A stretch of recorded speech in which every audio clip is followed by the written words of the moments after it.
a few times in my life there was some things that would come up that I'm very excited about, very hopeful that it would happen, and it would consume my mind. I'm like, yo, this thing, if this happens, my life changes, and you start working out the how is this going to affect my life, and how am I going to be so much better, or how is this just such an awesome thing, and then it ends up not happening, and that just drains you. I mean, you're flawed. I don't know if it happens to you. It happened a few times to me in my life, and something like that is crazy because now you don't see, okay, but what is the other way? What is an alternative? What is a different direction? How now? What I thought this was it. This was going to be the main thing. And can some of you relate to that sentiment? Yeah. So I want to talk about,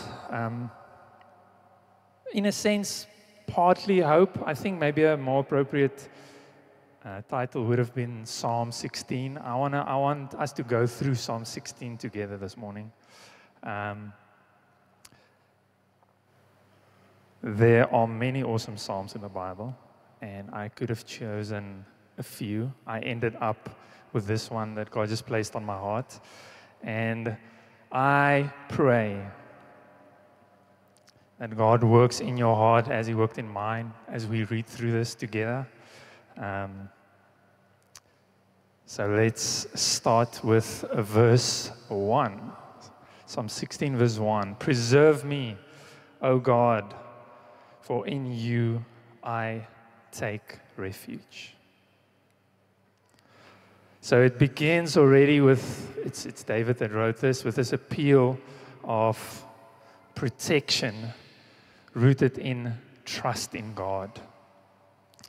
David isn't here starting off or turning to strategies or things that his strength or his wisdom, but he wants to make it known that God's presence for him is super important. He wants to be engulfed in it, surrounded by it, that there is no other way or no other thing that influences him. He wants to be preserved by God as he steps into God. Now, I want to link this to the story of that Jesus told, the parable of the sower, and how the idea of that story of how the seeds are thrown, the Word of God, and it's very much evangelistic story of the Word of God, spreading the Word of God. But I want us to take it as as a reflection, as a mirror, holding up that story just for this morning. How the types of soil that is talking about, where if we can link it to this verse 1. Soil ready to receive the word, to receive the seed.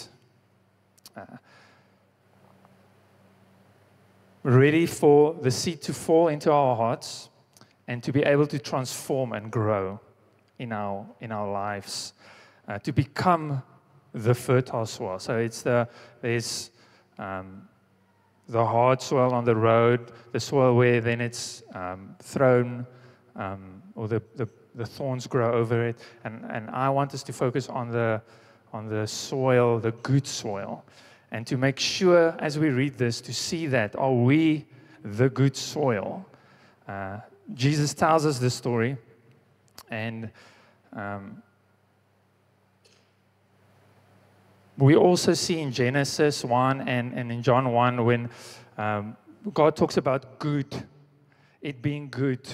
The word is good, and I'm a little bit all over the place now, but it's all going to make sense now. So if we Preserve me, O Lord. And then I want us to remember that we should become good soil, that the Word of God is these seeds thrown into this soil, that we should be ready to receive that Word, for it to grow in our lives. The word there, in the beginning was the word logos. It's the Greek word, divine reason, logic, creative order, Jesus. These are the seeds that Jesus wants to throw into our lives. Okay? And God spoke in the beginning. It was chaos. And God spoke order. So His word was good. So for us, sometimes His word might mean, or might, the seeds we might hear is things like, I want you to start a ministry. I want you to pray for healing. Now, these seeds are coming. This is true things that God is speaking into our lives. Now, where is it falling in our hearts? Do we receive these seeds from God as, praying for a headache? Not me, not now. Or I want you to restore a relationship. And you're like, not sure. What ground is that seed falling on when God challenges us in these small things? So Jesus is looking for people, if we can take that parable, whose lives are fertile soil, who don't just hear things, who don't just hear God's voice and unctions and things and doesn't do anything about it. It's just, I have faith, I believe in Jesus. But the moment we get challenged or pushed or asked to step into a direction, it falls on the hard ground. And there's no soil, and we've never prepared our hearts to be ready to take action, to be active for God's kingdom. So, by aligning God's will, asking questions, talking to God, listening to His voice, obeying Him even when it's sacrificing or when it's costing us something. This is what David understands when he starts talking and when he says, preserve me, O God, for in you I take refuge. And he understands, okay. I want to take everything. I want to take everything.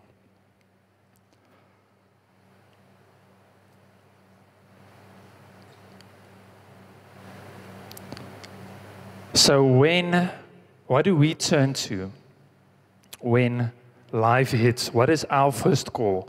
God asks us to take a step of faith. God asks us to do something, to start something, to forgive, to pray for people, to step into faith for healing. What do we turn to first? Psalm 16, verse 2. I say to the Lord, you are my Lord. I have no good apart from you. So, total dependence again. Total dependence. I have no good apart from you. In John, John 17. Where's where he talks about the vine for? Say again. Who said it? 15. Without me, you can do nothing. That verse. Without Jesus, you can do nothing. David says here, you are my Lord. I have no good apart from you. Again, talking about the good. God is that good. His seed. I have nothing that I can do. I have no seeds that I can plant. There's nothing you can sow into my life No one else can sow anything into my life that is not good. Your seed that you're sowing into my life is the only good that I can work from, that I can grow in my heart, that I can move in what you want me to move in. We are totally dependent on God, or David reads or says he is totally dependent on God. Do we truly believe that God is the ultimate good? Or are we like hoping for better, hoping for rather something else? What soil is your heart when we hear God's word falling and directing us? We're going to come back to this good again a little bit later in the verse. I just want to continue verse 3. As for the saints in the land, they are excellent ones, in whom is all my delight. David acknowledges his community, his people, the people he surrounds himself with in his faith. He's excited that there's people that he can rely on, that can pray for him, that he can pray to, that they grow each other's faith. They speak into to each other's lives. I heard this story or challenge once where someone asked so tonight God's like, okay, yes, all your prayers that you asked me the last week, sure. What would happen then? Would Potch be different?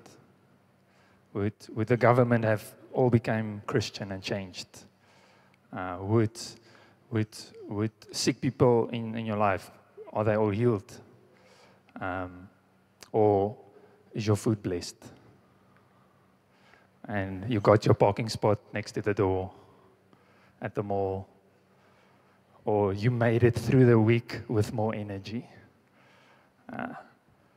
It's a challenge and there's nothing wrong with talking to God about those things. It's just a wake-up call of what soil are we? What are we talking to God about? What are we praying? What are we hoping happens and needs to happen in our country with our friends? Are we focused so much on ourselves and those small little things, or are we praying for one another? Are we praying for our country?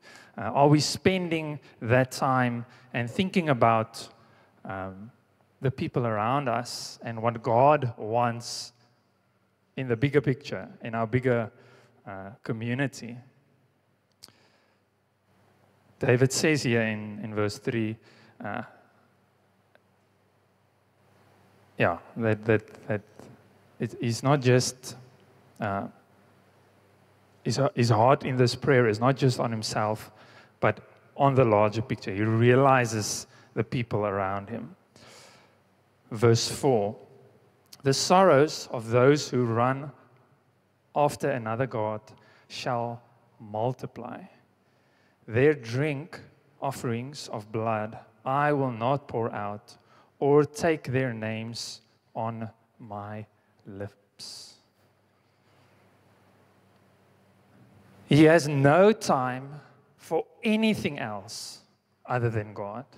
He will not mention another God.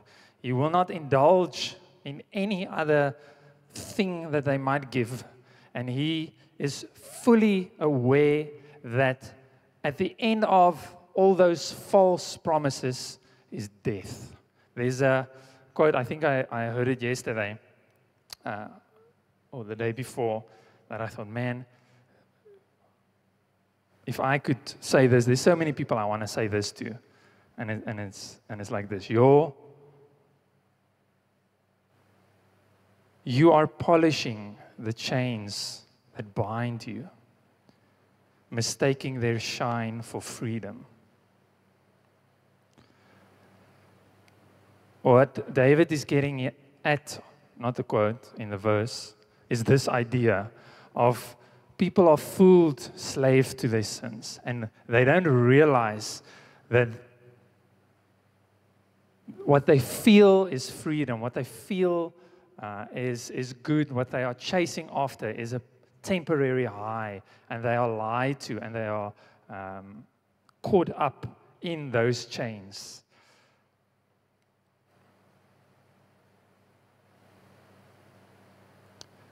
Those sources of hope are false and ultimately painful.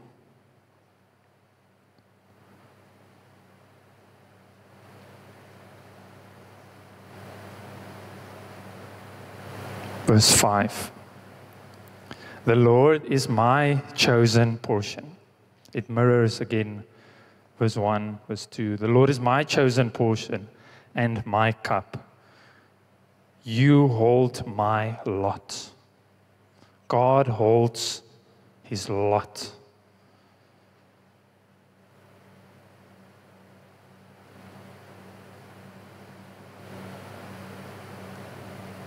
It's this understanding that God is not just a giver of blessings, but he is the blessing.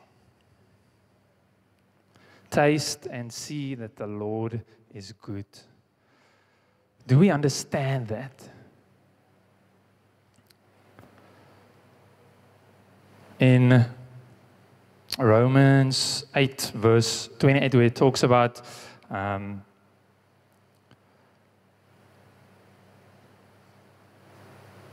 let me see if I can read it. And we know that for those who love God, all things work together for good. So here's that good again. But we cannot read that without verse 29 that says that good, that God is working, all things that work out for the good, God is working towards what? To conform us to the image of Christ, to the image of his Son. That is the goal, that is the good that God is working us towards. So that changes kind of the meaning now of good, what we defined, what we thought is the good that God wants for us. So good sometimes can hurt. Good can sometimes involve grief, sometimes involve disappointment. It can sometimes involve struggle, but God is working those struggles, those things, to shape us to be like Jesus. Okay? Also, that's a difficult thing to want to hold on to, because we believe good means comfortable. If I'm comfortable, that means God is with me. And if it's uncomfortable, he's not with me. And we read here that is not what it works. A lot of these things, sometimes we don't realize, but maybe the things that we are praying God to take away from us, he's using to bring us closer to him, to conform more, to be like Christ. Amen? That's a tough realization. You are my chosen portion and my cup. You hold my lot. Can we say that God himself is enough for us? He is what I want. In him, I'm happy. Or is there things in our lives that we are chasing, that we feel is better, that's good, that we are polishing? Verse 6, the lines have fallen for me in pleasant places. Indeed, I have a beautiful inheritance. David here is giving a declaration of content, of gratitude. He's grateful for what God is giving him, for what God has done and is doing in his life. He's grateful for who God is. He understands that God's boundaries isn't rules that is trying to make our lives boring. He understands, man, God has such an awesome plan for my life, so I can surrender over to Him. I can be excited for His boundaries, for the lines have fallen in pleasant places. I have a beautiful inheritance in God. He decides my lot, as we read in the previous verse. Again, those boundaries that God gives us might not always be comfortable, because the good is not comfortable. God is the good.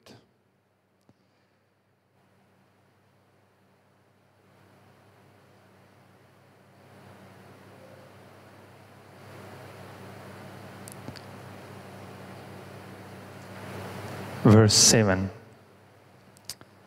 I bless the Lord who gives me counsel. In the night also my heart instructs me. God speaks wisdom into our lives. Are we fertile soil that word comes into our lives, and now God speaks, and then we prepare the ground. In the night also my heart instructs me. We meditate on the word. We make sure that when we receive that seed, that our heart, let's think about what did God, with His wisdom, tell me? What can I sit here now in the night and hear and pray and receive, and not just allow my idea of, or someone else's comments on, I want to pray into something. So I'm like, man, don't waste God's time on that. Not allowing those thorns to take over my seed that God placed in my heart. You cultivate, you create, you make good soil. For when God speaks His wisdom, I can work with that in my heart.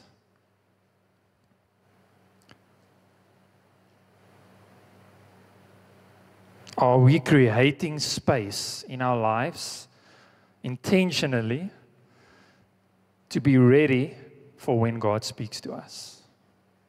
When God brings us His answers or His direction while we are in our low or in our high, when He speaks to us, we are ready to hear, okay, this is how God wants me to go through this journey or this journey.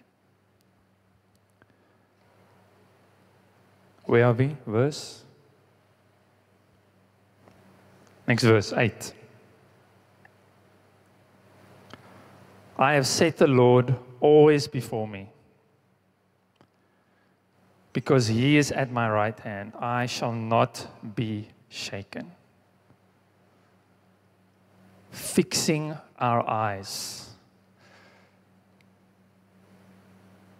Understanding that this verse is something, this chapter is something that we can read and take when it is so difficult to do these things. This is not a moment of or something we only do when it's easy to do these things. As we learn it now we have this knowledge, and now we know, man, when I'm in that low place, I know I'm going to set my eyes on what God wants for me, because He is with me. Jesus is with us in this journey. I'm not alone. I feel alone, God. We have that conversation. God says, you're not alone. Okay, let me prepare my heart to hear why. What does that mean? Because I feel alone, but I'm not going to deny His word. I'm going to let it work in my heart. You're with me always. Okay, God, okay. And you're with, and that is your foundation. And you set your eyes on Him, on the Lord, because He is at your right hand, and He shall not be shaken. Amen. God provides stability for us.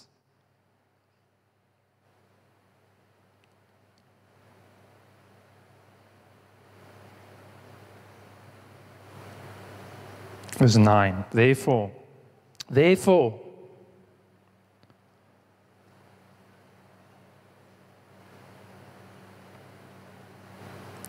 preserve me, O Lord. You are my Lord. Without you, there's nothing good.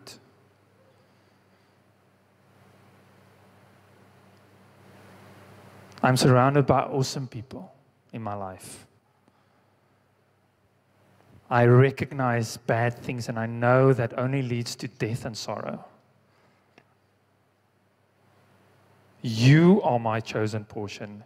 You hold my lot. I have a beautiful inheritance.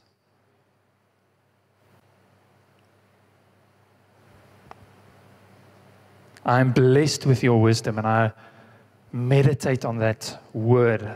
I know that what you are saying is true. I hold and I keep my focus on you. Therefore, my heart is glad, and my whole being rejoices. A joyful hope. This is joy, this is peace that follows trust in God.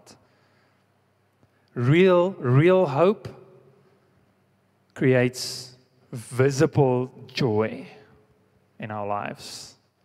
We get excited about life. We get excited about the things ahead. We have the stability and of God and His promises in our hearts that we hold on to. Is our joy rooted in our circumstances, or is it rooted in God? Verse 10, for you will not abandon my soul to Sheol, or let your Holy One see corruption. Now, because we're dealing with the Psalms and the Old Testament, there's a lot happening actually also that I'm brushing over in this chapter that I would encourage you to go read and study about. But for instance here, David is prophesying about Jesus and how Jesus was sinless and spotless, died on the cross for us. And so that's just a side note, super awesome. How many years before David already spoke and shared this prophecy about Jesus. But we can take this verse as well and see God will not leave us, even though it looks to us like death and decay, and we and our circumstances feel lost, that we can have this hope that we know that there's joy in Christ. There's joy, true joy with God that we can rely on, that we can hope in. Even if God wants you to, your whole life, to deal with this thing, and that your promise is at the end, you will be with Him. Is God enough for you? Is the thing you want what you want? Is that your joy? Or is God your joy? We can still have that hope in Him. But that hope in Him is because of who He is, what He has done for us, what He can do for us, and that He is our true joy. Amen. And then the last verse, verse 11. You make known to me the path of life. In your presence there is fullness of joy.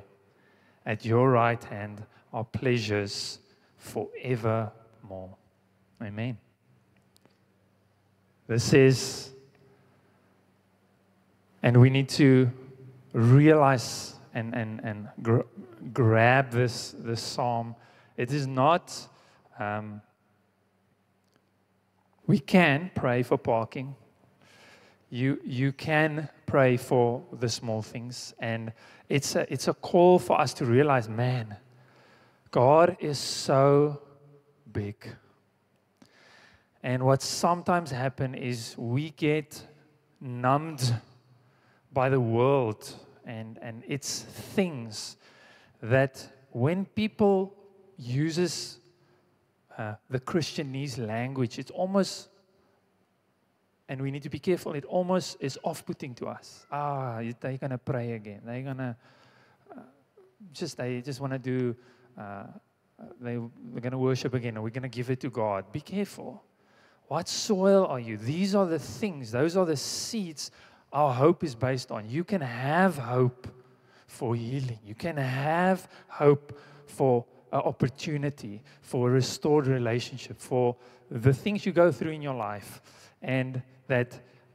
But ultimately, our hope is who God is. Have you ever tasted and seen that the Lord is good? That is something God is ready and willing and wanting us to spend time with it. Are we still talking about reading your Bible? Are you still talking about praying daily? Where are you at in your life, and when are you going to realize, man, I can sit in God's presence and just receive, and that is joy. That is my hope. That is how I can get through the things I go through in my life. That is how, when I have happiness, that I can realize, man, I have true joy. And when I am down, I can realize, in this, I still have true joy in Christ.